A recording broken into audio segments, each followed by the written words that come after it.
بارك الله لنا ولكم في القرآن المجيد والفرقان الحميد.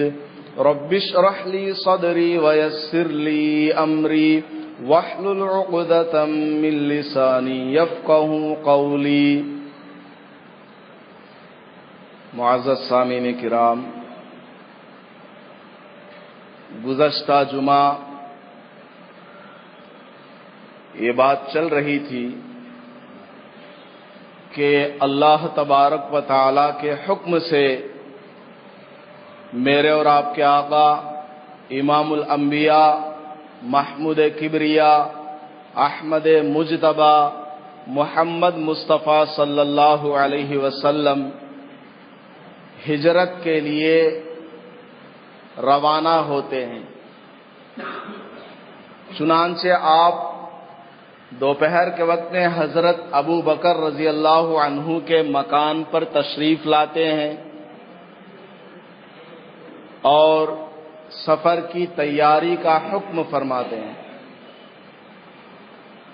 یہ باتیں گزشتہ جمعہ آئی تھی.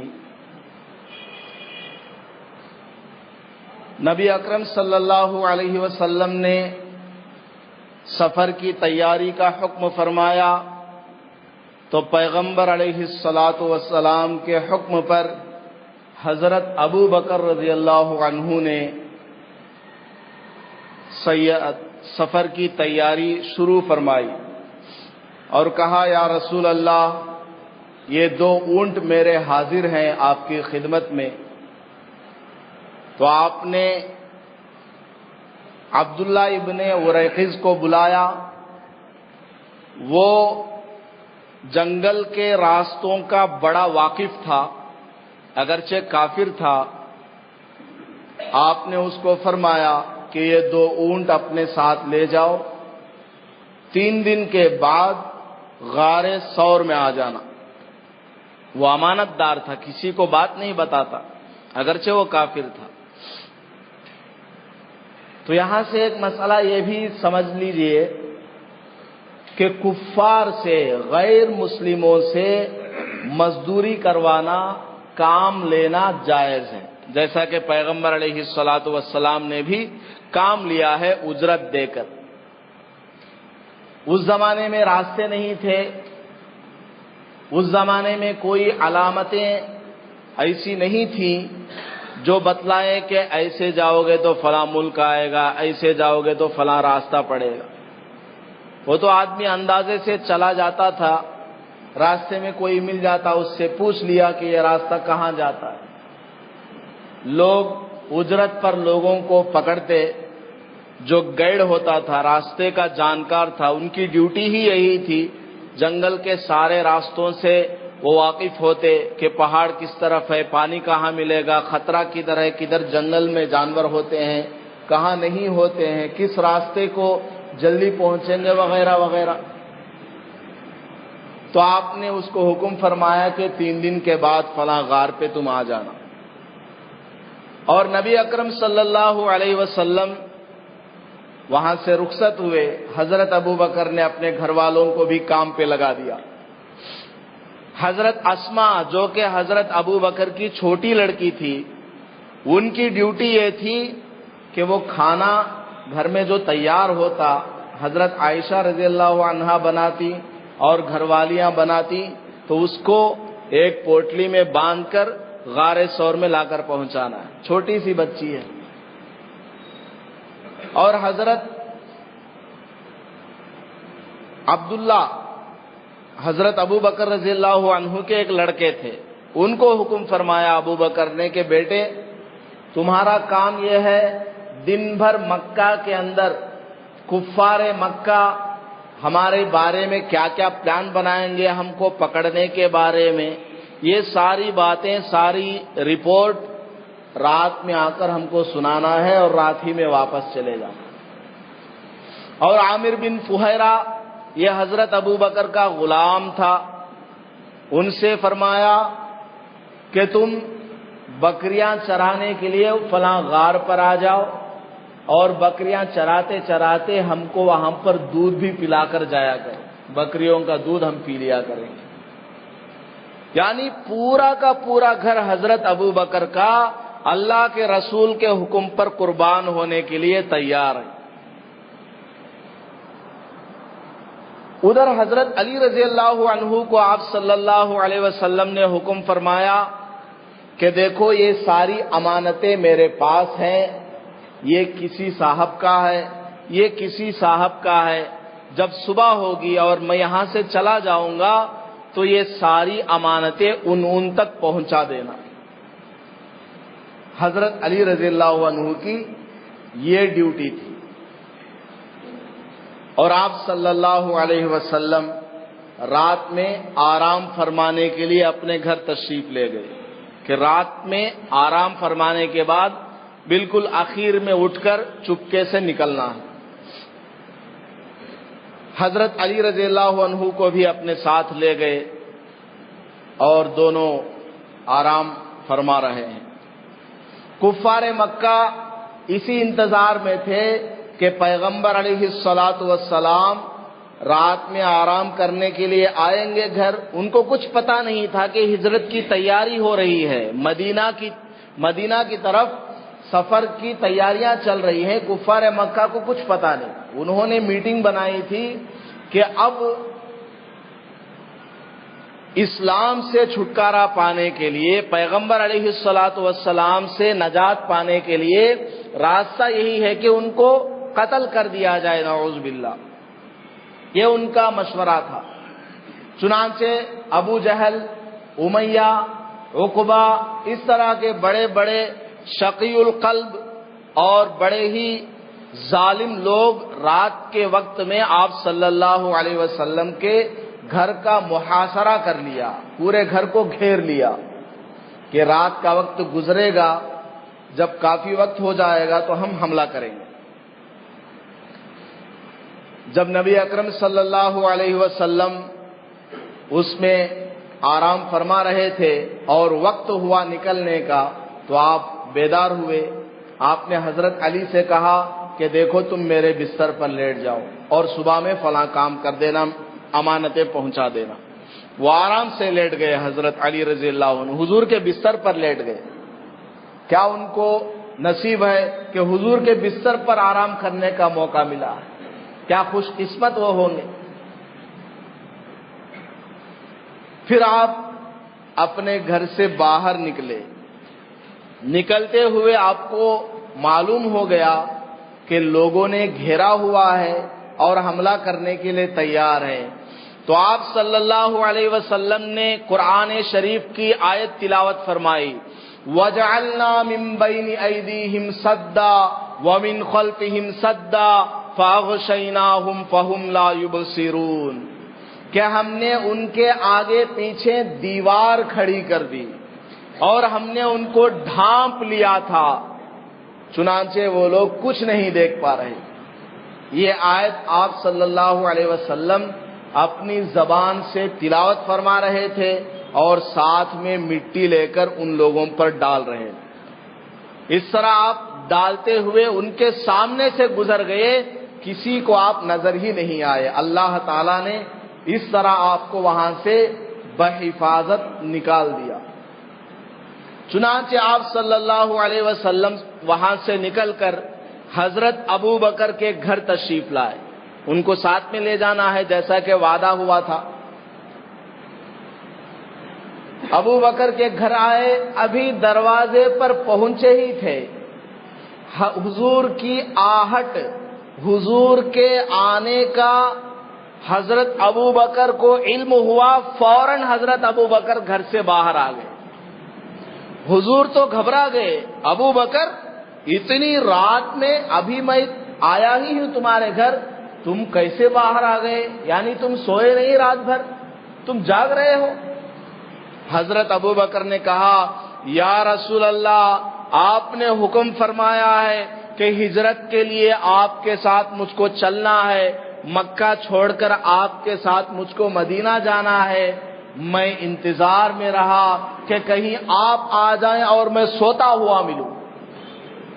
اللہ کے رسول میرے گھر پر آئے اور میں سوتا ہوا ملوں، سستی کرتا رہوں اور آپ آواز لگاتے رہیں اور میں سوتا رہوں غفلت میں، یا رسول اللہ میں اسی سوچ میں پوری رات میں نے گزار دی، میں سویا نہیں، ایک سیکنڈ کے لیے بھی میں نہیں سویا۔ آپ کو کھڑا کرنا مجھے گوارا نہیں، میری نیند قربان ہے، آپ کو کھڑا نہیں ہونا۔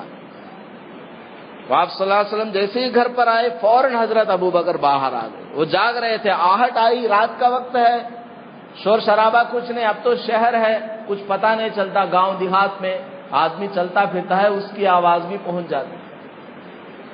چنانچہ حضرت ابو بکر حضور صلی اللہ علیہ وسلم کے ساتھ وہاں سے روانہ ہو گئے۔ صبح ہوئی، حضرت ابو بکر کے والد ابو قحافہ یہ حاضر ہوئے، پوچھا کیا ہوا، کہاں گئے ابا جان؟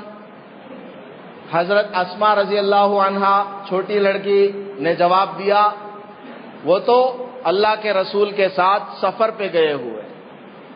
اچھا، تمہارے لیے کچھ کھانے پینے کا انتظام ہے یا نہیں ہے؟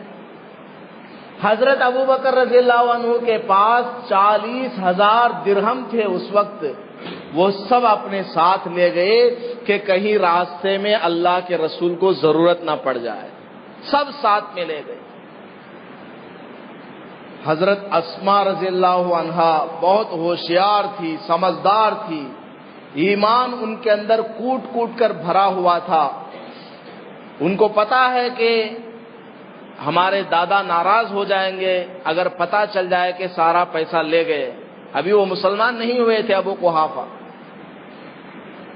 تو اسماء نے کیا کیا، ایک تھیلی میں چند پتھر وغیرہ ڈال کر اس کو بھر دیا اور گرہ لگا دی اور لا کر رکھ دیا، اور ان کے جو دادا تھے ابو قحافہ وہ نابینا تھے، دیکھ نہیں پاتے تھے، انہوں نے ہاتھ لگایا تھیلی کو، اٹھا کر دیکھا بہت وزن ہے، تو سمجھا کہ پیسہ ہے گھر کے اندر، تو پھر وہ چلے گئے۔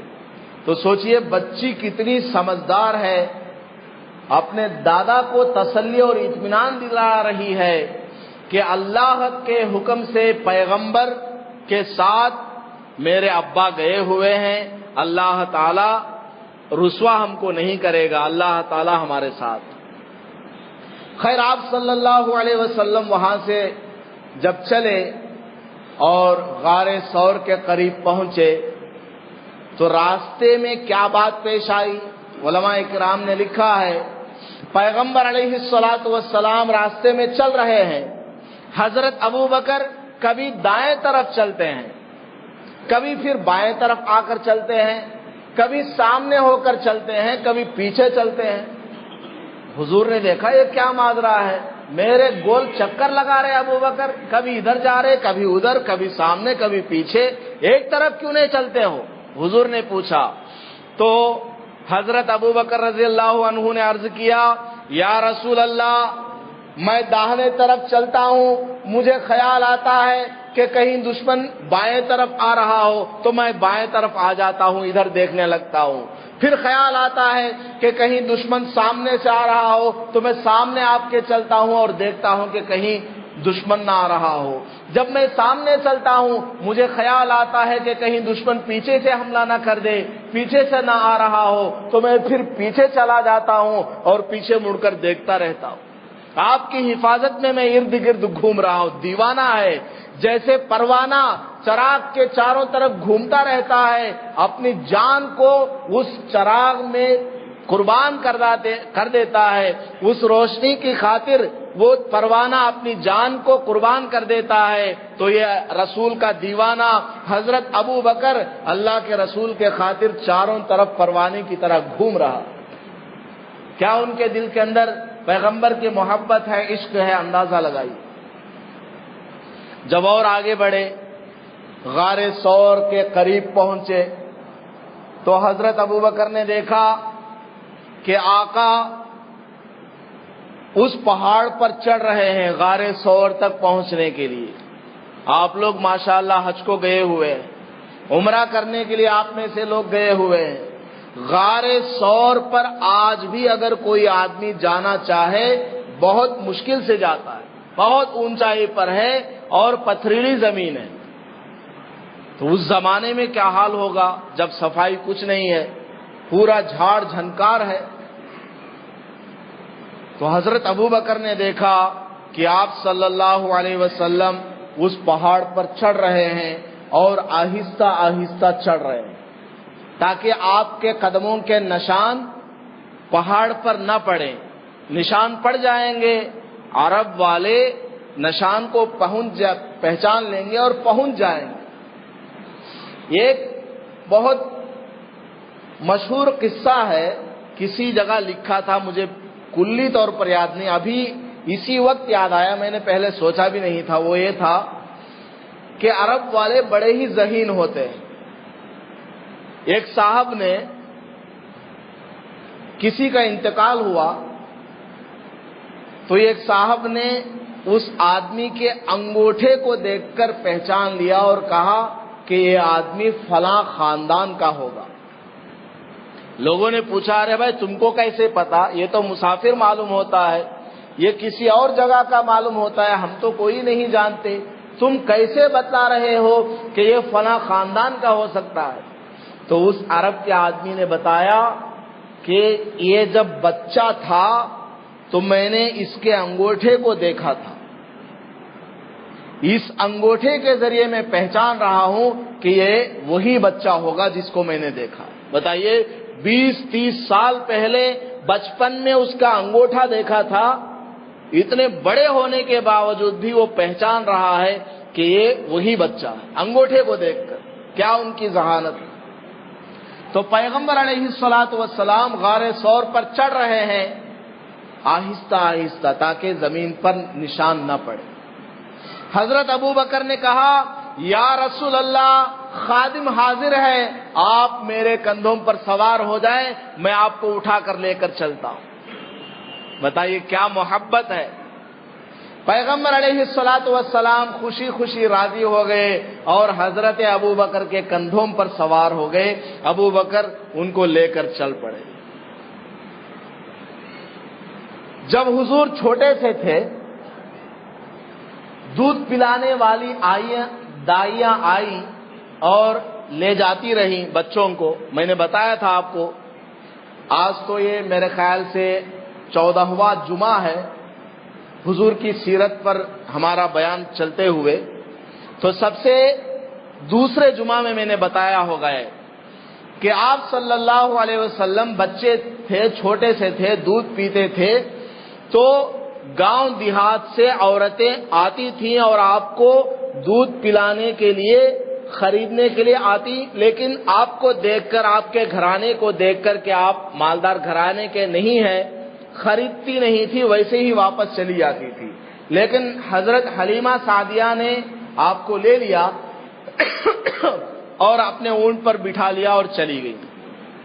حلیمہ سعدیہ کی اونٹنی سب سے کمزور, سب سے آخر میں وہ کہیں بھی سفر کرتی تو قافلے میں آخر میں ہوتی اور سب سے آخر میں ان کا سفر مکمل ہوتا تھا.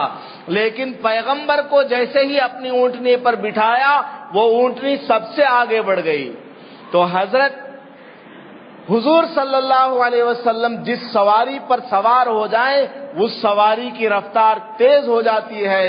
تو پیغمبر علیہ الصلوۃ والسلام حضرت ابوبکر کے اوپر سوار ہو گئے تو حضرت ابوبکر کی رفتار بڑھ گئی اور پہاڑی پر آپ بہت تیزی سے چڑھ گئے. ایک اور بات آپ کو بتاؤں, جب مکہ فتح ہوا آپ صلی اللہ علیہ وسلم نے حکم فرمایا کہ کعبۃ اللہ میں جتنے بھی بت ہیں, مورتیاں ہیں, ان سب کو نکال دو. لوگ نکالنے لگے. حضرت علی نے عرض کیا, یا رسول اللہ, یہ بہت اونچائی پر چند بت لٹکے ہوئے ہیں, یہاں تک میں پہنچ نہیں پا رہا ہوں. ایسا کرتا ہوں, میں رکوع کی حالت میں جھک جاتا ہوں, آپ میری کمر پر چڑھ جائیں اور ان بتوں کو گرا دیں.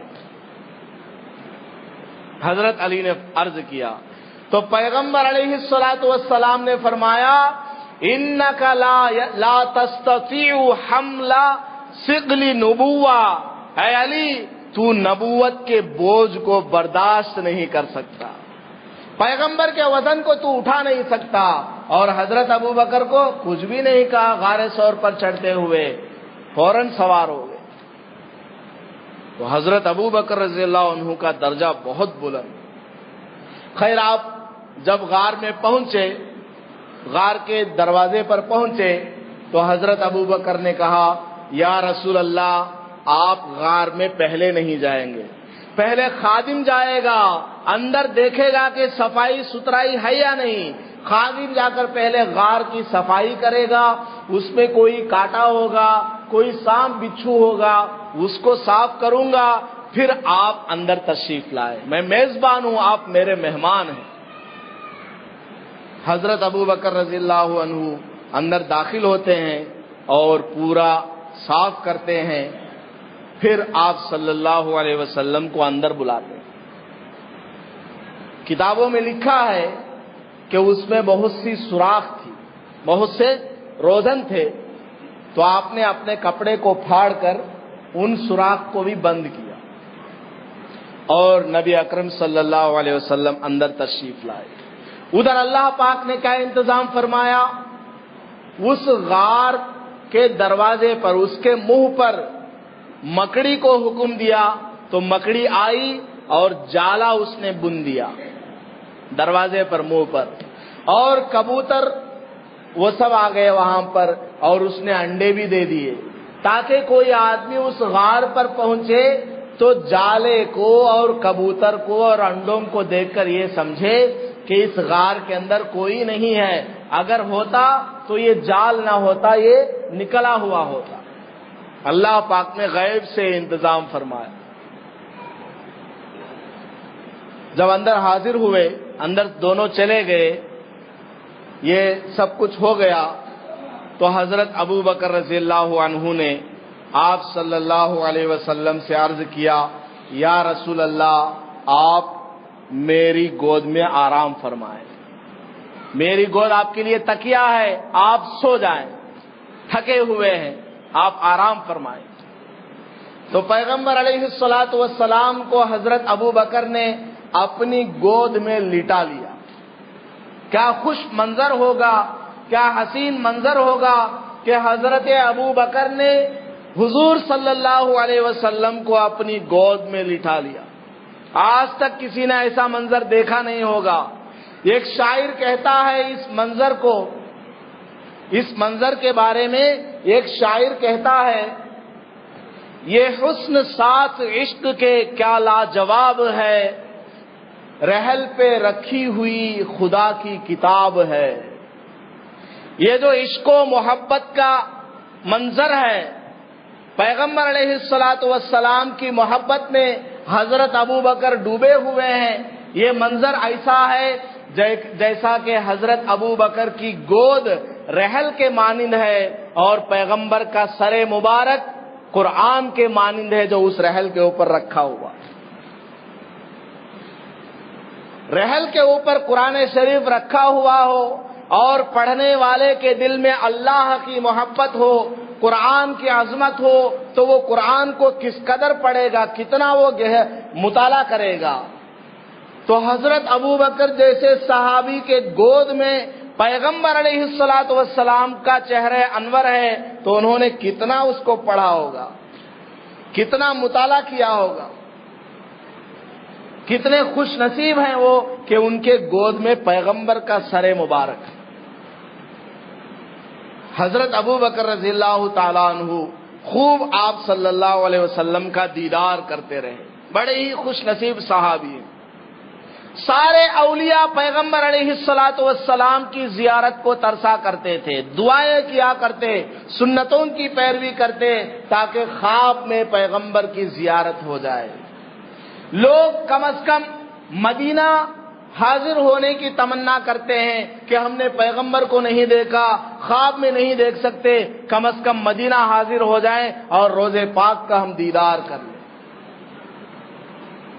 کم از کم روضے پاک کی جالی کو ہم دیکھ لیں۔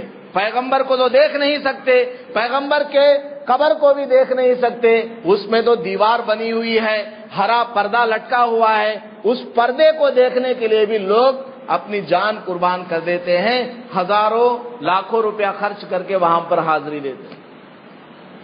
کیا خوش نصیب صحابی ہوں گے حضرت ابو بکر، جن کے گود میں پیغمبر علیہ الصلوۃ والسلام آرام فرما رہے ہیں سر رکھ کر، اور کتنا آپ نے آپ کا دیدار کیا ہوگا۔ بعض علماء نے یہ بھی لکھا ہے کہ ایک سوراخ ایسا تھا جس کو بند کرنے کے لیے کوئی پتھر، کوئی ڈھیلا، کپڑا کچھ نہیں ملا، تو آپ نے اپنے پیر کو ہی اس پہ لگا دیا۔ تو کسی سانپ نے یا کسی کیڑے نے حضرت ابو بکر کے پیر کو ڈس لیا، اور ملک عرب کا سانپ بڑا خطرناک ہوتا ہے۔ ہندوستان کا سانپ اگر کسی کو کاٹ لے 2.5 گھنٹے سے پہلے اس کو موت نہیں آتی ہے، آدمی ڈر جاتا ہے، ڈر کی وجہ سے وہ جلدی مر جاتا ہے، ورنہ اگر ہمت والا ہو تو وہ مرتا نہیں ہے سانپ کے کاٹنے سے، 2-2.5 گھنٹہ زندہ رہتا ہے۔ ڈر اگر نہیں ہے تو مرتا نہیں ہے۔ لیکن ملک عرب کا سانپ تو بڑا ہی خطرناک ہوتا ہے، ریتیلی زمین کا سانپ، گرمی کے سانپ بڑا ہی خطرناک ہوتا ہے۔ اس نے حضرت ابو بکر کے پیر میں ڈسا۔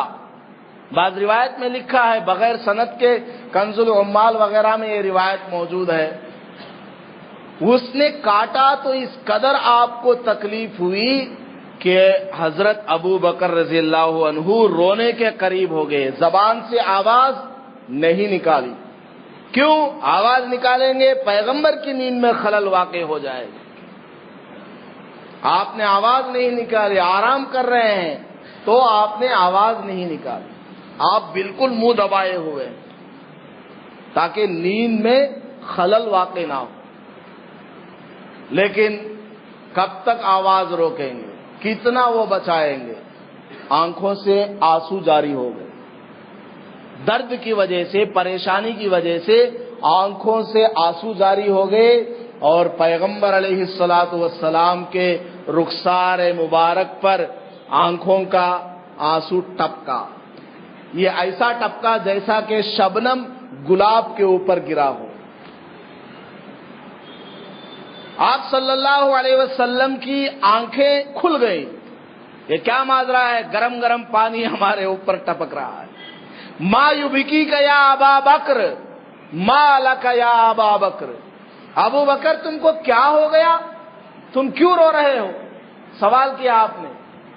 حضرت ابو بکر نے کہا، یا رسول اللہ، میں سوراخ سے اپنا انگلی لگا کر ٹیک لگائے ہوئے بیٹھا تھا تاکہ سوراخ بند ہو جائے، اس میں سے کوئی کیڑا وغیرہ نہ نکلے، اندر پتہ نہیں کون سا کیڑا تھا، اس نے مجھ کو کاٹ لیا، اس قدر مجھ کو تکلیف ہوئی ہے کہ مجھ سے برداشت نہیں ہوا اور میں رو رہا ہوں، آواز بھی نہیں نکالا تاکہ آپ کی نیند میں خلل واقع نہ ہو۔ پیغمبر علیہ الصلوۃ والسلام نے فرمایا، کہاں پر تم کو کاٹا ہے دکھاؤ۔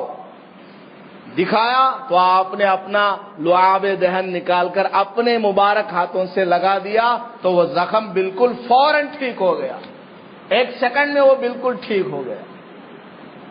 آپ صلی اللہ علیہ وسلم کا لعاب پیر میں لگنا تھا، بالکل ٹھیک ہو گیا۔ بڑے ہی خوش نصیب صحابی ہیں کہ آپ کے دستے مبارک سے آپ کا لعاب آپ کے پیروں کو لگایا گیا۔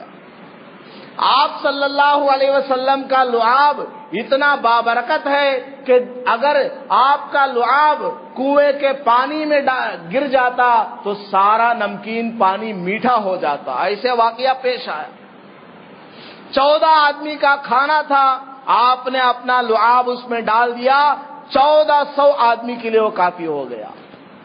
حضرت علی رضی اللہ عنہ کی آنکھ میں تکلیف تھی، آپ نے اپنا لعاب مبارک ڈال دیا، آنکھ بالکل ٹھیک ہو گئی۔ ابو سفیان رضی اللہ عنہ کی آنکھ نکل چکی تھی، آپ نے اپنا لعاب اس پر ڈال دیا، آنکھ بالکل درست ہو گئی۔ اگر حضرت جبرائیل کو آپ صلی اللہ علیہ وسلم کا لعاب مبارک مل جاتا تو حضرت جبرائیل اس کو سرما سمجھ کر اپنی آنکھ پر بھی لگا لیتے، اتنی قدر ہے آپ صلی اللہ علیہ وسلم کے لعاب کو۔ تو کتنا مقام ہوگا حضرت ابو بکر کا کہ آپ صلی اللہ علیہ وسلم نے خود اپنے دستے مبارک سے اپنا لعاب ان کے پیروں پر لگایا اور بالکل ٹھیک ہو گئے. اور حضرت اسماء رضی اللہ عنہا کھانا لا کر پہنچایا کرتی تھی. 3 دن آپ کا اس غار میں قیام رہا, 3 دن وہاں پر رہے. دوسرے دن یا تیسرے دن حضور صلی اللہ علیہ وسلم نے دیکھا کہ اسماء کے سر پر چوٹ ہے. آپ نے پوچھا, بیٹی تمہارے سر میں یہ چوٹ کیسا ہے, کل تو نہیں تھا؟ انہوں نے عرض کیا, یا رسول اللہ, میں کل آپ کو کھانا دے کر راستے سے گزر رہی تھی, ابو جہل مجھ کو راستے میں مل گیا. اس نے کہا, اسماء بتاؤ, تم کو پتا ہوگا کہ تمہارے ابا کہاں ہیں اور محمد کہاں ہے, تم کو پتا ہوگا صلی اللہ علیہ وسلم, بتاؤ ورنہ خوب پٹائی کریں گے. حضرت اسماء نے کہا کہ اللہ کے رسول, میں نے ابو جہل کو جواب دیا کہ میں جانتی ہوں کہ میرے ابا کہاں ہیں اور پیغمبر علیہ الصلوۃ والسلام کہاں ہے, میری جان چلی جائے گی, تم کو میں نہیں بتاؤں. اس بنا پر ابو جہل نے مجھ کو خوب مارا پیٹا, یا رسول اللہ اسی کی وجہ سے یہ چوٹ ہے. بتائیے, چھوٹی سی بچی ہے, کتنی سمجھدار ہے, کتنا ایمان ان کے دلوں کے اندر پیوست ہے کہ پیغمبر علیہ الصلوۃ والسلام کو بچانے کے لیے اپنے آپ کو قربان کرنے کے لیے تیار ہے. آج ہمارے مسلمان بھائی سنت رکھنے کے لیے تیار نہیں, جان کو قربان نہیں کرنا ہے, مال کو قربان نہیں کرنا ہے, کم از کم پیارے نبی کے طریقے کو اپناؤ, ان کی سنت کو اختیار کر لو. لیکن آج ہمارا مسلمان بھائی انگریزی کلچر, ویسٹرن کلچر کو اپناتا ہے. لباس دیکھ لو تو اسی جیسا ہے, کھانے پینے کا طریقہ دیکھو انگریزوں جیسا ہے, اٹھنے بیٹھنے کا طریقہ دیکھو انگریزوں جیسا ہے, کم از کم شکل دیکھو اس میں بھی اسلام کا طریقہ نہیں, پیغمبر کا طریقہ نہیں ہے. اللہ تعالی ہماری حفاظت فرمائے. اور حضرت عامر بن فہیرہ یہ اپنی بکریاں لاتے رہے اور دودھ پلاتے رہے, اور حضرت ابو بکر کے لڑکے وہ دن بھر کا رپورٹ حضور کو سناتے رہے. خیر 3 راتیں گزر گئی تو آپ صلی اللہ علیہ وسلم اگلے دن وہاں سے نکلے اور کہا کہ اب یہاں سے چلتے ہیں. چنانچہ عبداللہ بن عریقز 2 اونٹ لے کر حاضر ہو گیا. آپ صلی اللہ علیہ وسلم اور حضرت ابو بکر اس پر سوار ہو گئے اور سفر شروع ہو گیا. حضرت ابو بکر رضی اللہ تعالی عنہ کی جو یہ قربانی ہے, اس پر علماء کرام نے بہت سی باتیں لکھی. 2 سفر آپ صلی اللہ علیہ وسلم کے یادگار ہیں. 2 سفر, ایک معراج کا سفر ہے اور ایک ہجرت کا سفر ہے. معراج کے سفر میں بھی آپ صلی اللہ علیہ وسلم کے ساتھ میں ایک رفیق سفر تھا, وہ حضرت جبرائیل تھے. ہجرت کے سفر میں بھی ایک رفیق سفر تھا اور وہ حضرت ابو بکر تھے. علماء نے لکھا ہے معراج کے سفر میں جو رفیق سفر تھا حضرت جبرائیل, وہ سید الملائکہ ہے. ہجرت کے سفر میں جو رفیق سفر تھا حضرت ابو بکر, وہ سید الصحابہ ہے. حضرت جبرائیل کو تمام ملائکہ میں امامت کا درجہ ملا, حضرت ابو بکر کو تمام صحابہ میں خلافت کا درجہ ملا, سب سے بڑے خلیفہ آپ بن. لیکن دونوں میں فرق ہے. حضرت جبرائیل سفر میں لینے کے لیے خود حاضر ہوئے حضور کے گھر, لیکن حضرت ابو بکر کو یہ مقام حاصل ہوا کہ پیغمبر خود حضرت ابو بکر کے گھر حاضر ہوئے. کتنا ان کا درجہ ہے. حضور کو لینے کے لیے حضرت جبرائیل خود حاضر ہوئے اور حضرت ابو بکر کو لے جانے کے لیے حضور خود حضرت ابو بکر کے گھر حاضر ہوئے. کتنا ان کا مقام ہے, کتنی گہری دوستی ہے, کتنا ان پر بھروسہ ہے پیغمبر کو. اور علماء نے لکھا ہے کہ معراج کے سفر میں جو ساتھی تھا وہ آدھے راستے میں چل کر چھوڑ دیا اور کہا یا رسول اللہ میں سدرۃ المنتہا سے آگے نہیں بڑھ سکتا، لیکن ہجرت کے سفر کا جو ساتھی تھا حضرت ابو بکر مکہ سے لے کر منزل مقصود مدینہ تک ساتھ آیا، راستے میں کہیں چھوڑا نہیں۔ یہ ایسا سفر ہے، حضرت ابو بکر کا اتنا بڑا درجہ ہے۔ ایک دن حضرت عائشہ رضی اللہ عنہا، رات کا وقت ہے، آرام فرما رہی ہے، آسمان کی طرف آپ نے دیکھا، بہت سے ستارے نظر آئے، آسمان بالکل صاف تھا۔ عمر چونکہ چھوٹی تھی، عجیب و قسم کے سوالات ذہن میں گھومتے تھے۔ آپ نے پوچھا اللہ کے رسول صلی اللہ علیہ وسلم سے کہ یہ جو آسمان پہ ستارے ہیں بے شمار ہیں، کسی آدمی کی نیکیاں اتنے ہو سکتی ہیں؟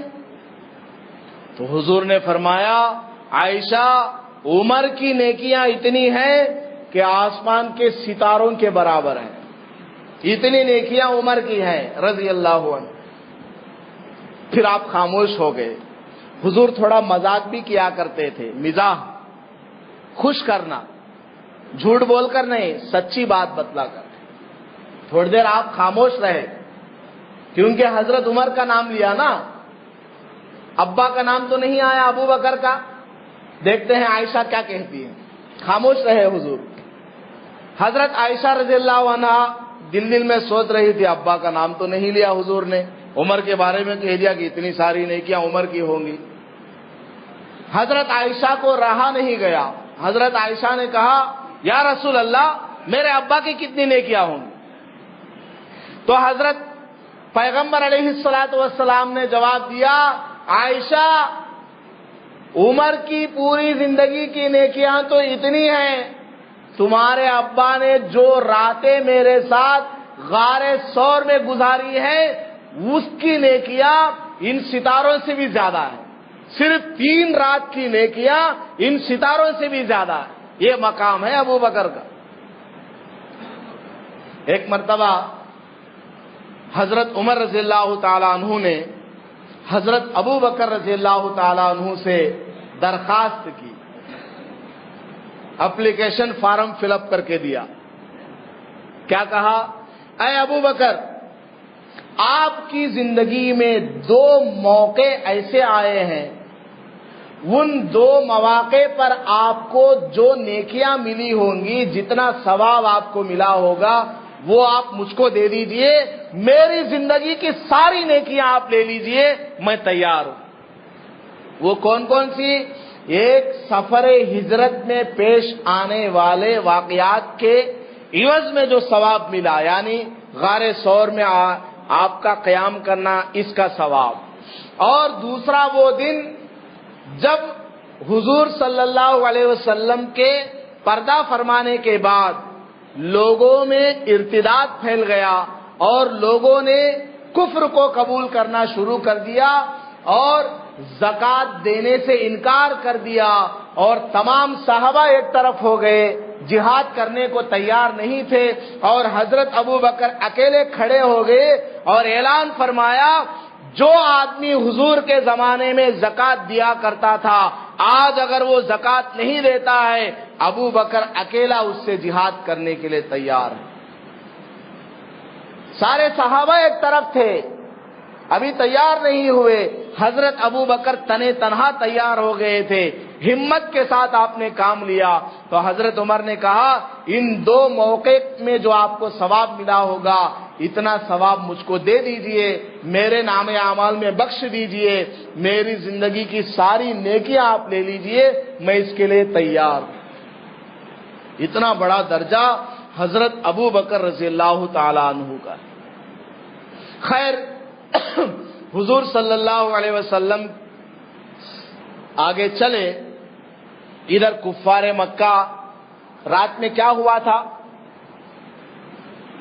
شیطان آیا اور جو آدمی حضور کے گھر کو گھیرے ہوئے تھے ان کو آ کر بتایا کیا ہوا، تم یہاں کیا کر رہے ہو، کس کے انتظار میں ہو؟ انہوں نے کہا ہم محمد کے انتظار میں ہیں، وہ گھر سے نکلیں گے تو ہم ان کو گرفتار کر لیں گے، قتل کر دیں۔